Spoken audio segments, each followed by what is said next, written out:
मैं विजय कुमार गुप्ता सीधी बात आप तक कार्यक्रम में शामिल हूँ। आज के कड़ी में हमारे साथ हैं मोहम्मद इकबाल अंसारी। ये पूर्व जदयू युवा अध्यक्ष दरभंगा एवं वर्तमान में पंचायत समिति सदस्य प्रतिनिधि हैं। ये चोटी निवासी हैं और युवा खासकर युवा हैं। मैं इनसे आज सीधी बात आप तक कार्यक्रम में बात करूंगा, इनसे बात रखूंगा। इकबाल जी, आपसे मेरा यह पहला सवाल रहेगा कि आप हमेशा संघर्षशील रहे हैं। संघर्ष के बल पर ही आपने पंचायत समिति सदस्य जीते हैं। इस पर आप क्या कहेंगे? देखिए, पंचायत समिति बनने से पहले मैं युवा जनता दल यूनाइटेड का और तकनीकी प्रकोष्ठ दरभंगा का जिलाध्यक्ष भी रहा हूँ। उसके बाद प्रदेश महासचिव भी हम रहे हैं माननीय उपेंद्र कुशवाहा जी की पार्टी में, और बहुत सारा संघर्ष से मेरा मामला जुड़ा रहा है और जनता के नज़र में हम हमेशा रहे हैं। और जनता के फलाह के लिए, जनता की भलाई के लिए हमने हमेशा आवाज़ उठाया है। और यही कारण है कि आज जनता ने हमारे पत्नी को चुन करके पंचायत समिति प्रतिनिधि के रूप में नेतृत्व करने के लिए भेजा है। और इसके लिए मैं धन्यवाद देना चाह रहा हूँ अपने क्षेत्र की आवाम को।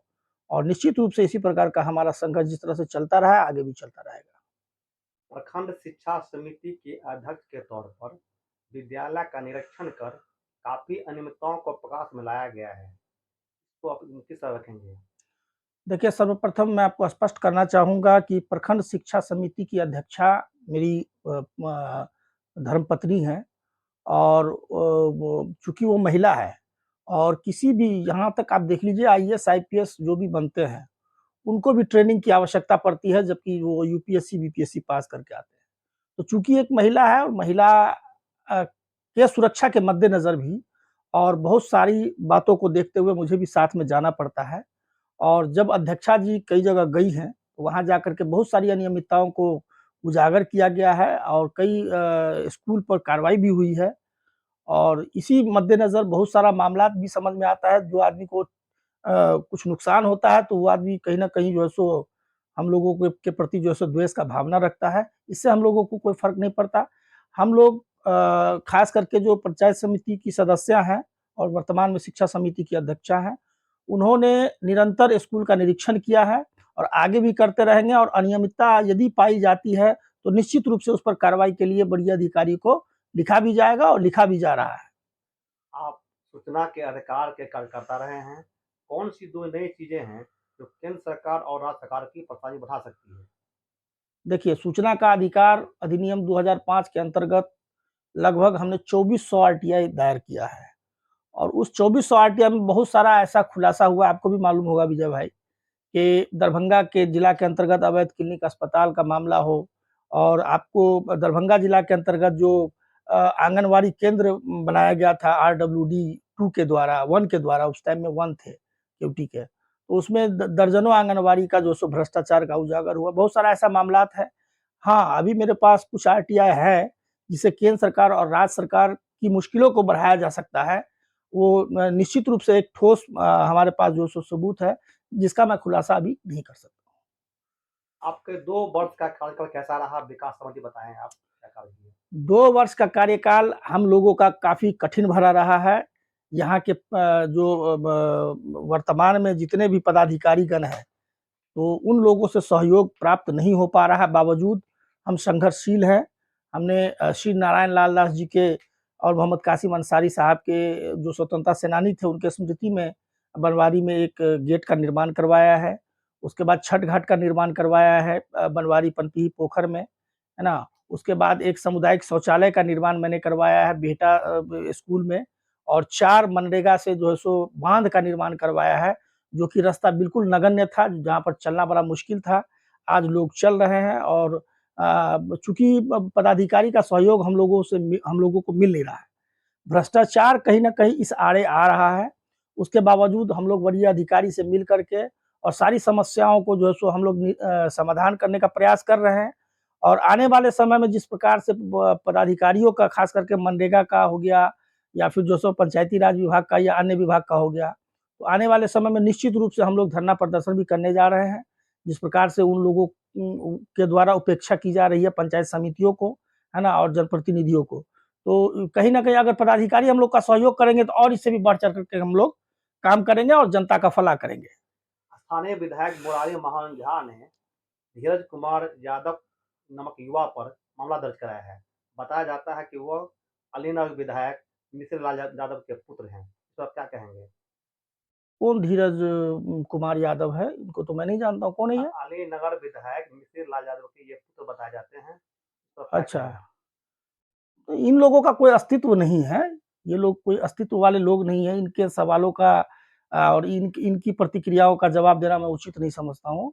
मैं अपने इस स्तर का मैं लोग नहीं हूँ, कि इस तरह के लोगों के सवालों का जवाब मैं दूँ। कौन है, नहीं है, ये मैं इनको जानता भी नहीं हूँ। पुलिस प्रशासन का आप आँख के काँटे बने रहते हैं। क्या कारण है? देखिए, पुलिस प्रशासन सबसे ज़्यादा भ्रष्टाचार अगर आप देखिएगा तो सबसे ज़्यादा भ्रष्टाचार आपको पुलिस प्रशासन में और इसमें क्या बोलते हैं भूमि सुधार विभाग में ये सबसे ज़्यादा भ्रष्टाचार है। आप देख लीजिए मेरे पास तो आरटीआई का कई ऐसा मामला है कि चार्जशीटेड लोगों को पासपोर्ट वेरिफिकेशन में उसको जो है सो पासपोर्ट मुहैया कराया गया। बहुत सारा ऐसा मामलात है कि जहाँ पर डीजीपी का आदेश है कि भाई जो है सो 1 स्टार वाले लोग ही मुंशी का काम देखेंगे थाना में, लेकिन वहाँ चौकीदार काम देख रहा है। वहाँ का जो है सो जो ये है सिपाही है वो काम देख रहा है। तो इस तरह का मामलात कई मामलात मैंने उजागर किए, यहाँ तक के एक सीनियर एसपी साहब थे बाबूराम जी दरभंगा। उन्होंने तो एक ही थाना में एक ही महिला थाना अध्यक्ष को 3-3 बार नियुक्त किया है। जबकि डीजीपी का स्पष्ट आदेश है कि एक थाना में एक पदाधिकारी का अगर उसको नियुक्त किया जाता है तो दोबारा उस पदाधिकारी को नियुक्त नहीं किया जाएगा। मामला अभी मेरा हाई कोर्ट में भी चल रहा है। तो यहाँ माननीय न्यायालय ने कई बार टिप्पणी की है कि पुलिस पदाधिकारी पैसा लेकर के सही को गलत और गलत को सही करता है। ये पूरा दुनिया जानता है। माननीय न्यायालय का टिप्पणी है। तो इसलिए मैं भ्रष्टाचार के विरुद्ध हूँ और लड़ाई लड़ता हूँ। यही कारण है कि पुलिस प्रशासन की आंखों की किरकिरी मैं बना रहता हूँ। आपको याद होगा कि एक शिव कुमार यादव नाम का एक तथाकथित एक थाना प्रभारी था क्यूटी में, जिस पर महिला थाना कांड संख्या 110/21 दर्ज भी है। मानव अधिकार में मामला है और उच्च न्यायालय में मामला है। तो इस तरह के लोगों का संरक्षण जो है सो कहीं ना कहीं वरीय अधिकारियों के द्वारा प्राप्त होता है और यही कारण है कि आज पुलिस प्रशासन पूरी तरह से भ्रष्टाचार के कागार पर पहुंचा हुआ है। आपको मैं एक चीज और बता देना चाह रहा हूं कि सरकार जिस प्रकार से पुलिस पर और जिस प्रकार से पदाधिकारियों का मनोबल बढ़ा दिया है, ऐसा प्रतीत होता है कि अब ये बिहार के अंदर में जंगल राज की वापसी पुनः हो गई है। एक भी पदाधिकारी कोई भी जनप्रतिनिधि को जो है सो सम्मान देने का काम नहीं करता है। आप देख लीजिए, अब कोई भी अगर किसी पदाधिकारी पर भ्रष्टाचार का आरोप लगेगा तो वो पदाधिकारी का जांच संबंधित पदाधिकारी ही करेंगे, तो कहीं ना कहीं भ्रष्टाचार और बढ़ेगा। आप इस चीज को देख लीजिए। अगर उसमें जनप्रतिनिधि को इन्वॉल्व किया जाता है कि भाई जांच में जनप्रतिनिधि भी रहेंगे, तब जाकर के पदाधिकारी कहीं ना कहीं डरेगा कि भाई जांच में हमारे पदाधिकारी जिसको माल देकर के हम ठीक हो जाएंगे, जनप्रतिनिधि भी है। तो सरकार को इस पर ध्यान देना चाहिए और जांच जब हो किसी पदाधिकारी पर आरोप लगे तो उसका जांच जनप्रतिनिधि के देख रेख में भी होनी चाहिए। जनप्रतिनिधि को पूरी तरह से दरकिनार करके एकदम माने लोकतंत्र का जो आत्मा है उसको पूरी तरह से खत्म कर दिया है बिहार सरकार ने। यही कारण है कि आज जनप्रतिनिधि का मनोबल बढ़ा हुआ है। आप चले जाइए डीएम के पास, कहीं भी चले जाइए, आपका आवेदन जाएगा डीएम साहब के पास, डीएम साहब लिख देंगे कि फलाने साहब जांच करेंगे, डीपीओ साहब जांच करेंगे। अब डीपीओ साहब जांच करेंगे तो डीपीओ साहब जिस संबंधित पदाधिकारी को जांच करेंगे उनको बुला करके अपना कोना में बैठ करके बात करेंगे। वो क्या जांच करेंगे? जनता को आप क्या संदेश देना चाहेंगे? जनता को मैं यही आश्वस्त करना चाहता हूं कि निश्चित रूप से आपने हमको जिता करके कोई गलत काम नहीं किया है। हम निश्चित रूप से आगे भी संघर्षशील है और आगे भी संघर्ष और निश्चित रूप से संघर्षशील निरंतर बने रहेंगे।